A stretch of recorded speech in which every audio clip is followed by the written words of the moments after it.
পঞ্চম শ্রেণীর বাংলা বই নিয়ে ধারাবাহিকভাবে তোমাদের সাথে আলোচনা করছিলাম, তার ধারাবাহিকতা এখন তোমাদের সাথে আলোচনা করব পার্ট 2। আমি নোমান, এখন তোমাদের সাথে আলোচনা করব তিতুমির নিয়ে। এখানে তিতুমিরের যে বৈশিষ্ট্যগুলো আছে এগুলো আমরা গল্পের মতো করে শেখার চেষ্টা করব।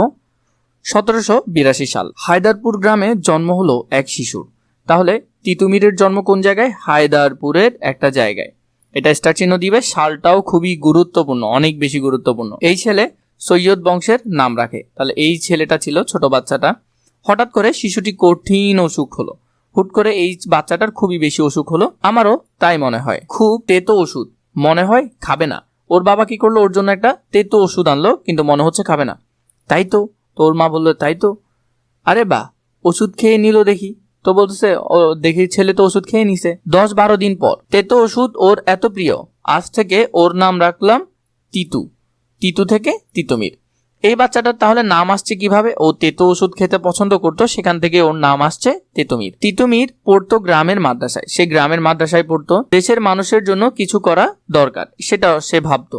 ঠিক বলেছো তিতুমির, তোমার মনটা সত্যিই অনেক বড়। তার বন্ধুরা বললো যে বা তার যে মাদ্রাসার যে ভাইরা ছিল বা মাদ্রাসার যে শিক্ষকরা ছিল তারা বললো যে হ্যাঁ, তোমার মনটা খুবই বড়। তিতুমির ডন কুস্তি করতো। সে কুস্তি শিখতো, লাঠি খেলা করতো। সে লাঠি যে লাঠিয়াল ছিল বা লাঠির যে খেলাগুলো ছিল ওইগুলো ও খেলতো। তীর ছোড়া শিখতো, সে তীর ছোড়াও শিখতো।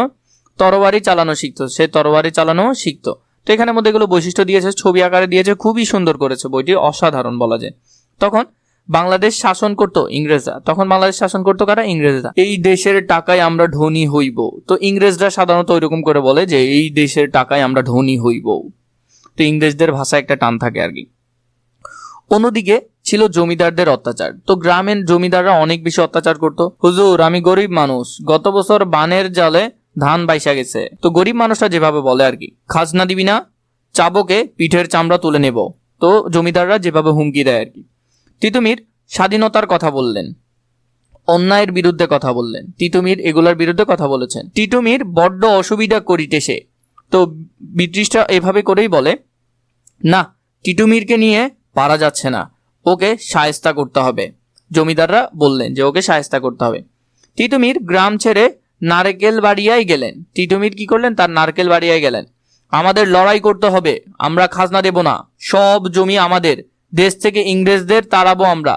তো তিতুমির এখানে ভাষণের মধ্যে ওদের ভাইদেরকে এগুলো বললেন, এদেশ আমাদের, এই জমি আমাদের। তো ওর ভাইরাও সেগুলোর উত্তর দিল। তিতুমির বাঁশের কেল্লা বানিয়ে সেখানে তরুণদের প্রশিক্ষণ দিতে লাগলো। তো তিতুমির কি করলো? সেখানে প্রশিক্ষণ দিচ্ছিল তার ভাইদের। এবার ইংরেজদের বিরুদ্ধে অস্ত্র ধরবো আমরা। ম্যাজিস্ট্রেট আলেকজান্ডারকে পাঠানো হলো তিতুমিরকে দমন করার জন্য। ম্যাজিস্ট্রেট কাকে পাঠানো হলো? আলেকজান্ডারকে পাঠানো হলো তিতুমিরকে দমন করার জন্য। কিন্তু তিনি সৈন্য নিয়ে পালিয়ে গেলেন। তিতুমিরদের দেখে তিনি সৈন্য নিয়ে পালিয়ে গেলেন। ধর ধর, বাঙালিরা বলতেছিল, পালাও পালাও, ওরা আমাদের মারিয়া ফেলিবে। তো ইংরেজরা এটা বলে পালাতে লাগলো। চাষিদের নীল চাষে বাধ্য করা যাবে না। তিতুমির তখন বলল চাষিদেরকে নীল চাষে বাধ্য করা যাবে না। তিতুমির কয়েকটা নীলকুঠি দখল করে নিল। তাদের যে নীলকুঠি ছিল এগুলো কয়েকটা দখল করে নিল। 1831 সাল বিশাল সেনাবহর নিয়ে লর্ড বেন্টিঙ্কো বিশাল সেনাবহর পাঠালেন তিতুমিরকে শায়েস্তা করার জন্য। তো তিনি কি করলেন? অনেক বড় সৈন্যদল পাঠালেন। কামানের সামনে দাঁড়িয়ে ওরা পারিবে না। তো এটা ব্রিটিশরা বললো যে ওরা কামানের সামনে দাঁড়াতে পারবে না। তখনও ভোরের আলো ফোটেনি। ইংরেজরা বাঁশের কেল্লা হামলা চালালো। তো ইংরেজরা কি করলো? বাঁশের কেল্লায় হামলা চালালো, ভুম ভুম করে তারা যে গোলা বর্ষণ করা শুরু করলো। লড়ে যাও, দেশের জন্য লড়ে যাও। তিতুমির সেটা বললো যে দেশের জন্য লড়ে যাও। হঠাৎ একটা গুলি লাগলো তিতুমিরের বুকে গুলি লাগলো। বাঁশের কেল্লাতে প্রাণ গেল তার। ঠিক বাঁশের কেল্লাতে তিনি প্রাণ হারালেন।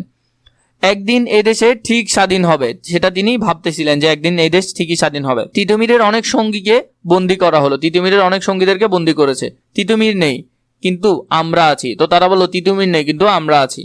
তো এই গল্পটা হলো এরকম, খুবই সুন্দর করে দিয়েছে, মানে অসাধারণ বলা যায়। এভাবে যদি গল্প উপস্থাপন করা হয় তোমরা সহজে শিখতে পারবে। আসলে আগের যে বইগুলো ছিল ওইগুলো ওইরকম কোয়ালিটিফুল লাগে নাই আমার কাছে। এটা খুবই জোস ছিল বইটা। অর্থ জেনে নেই।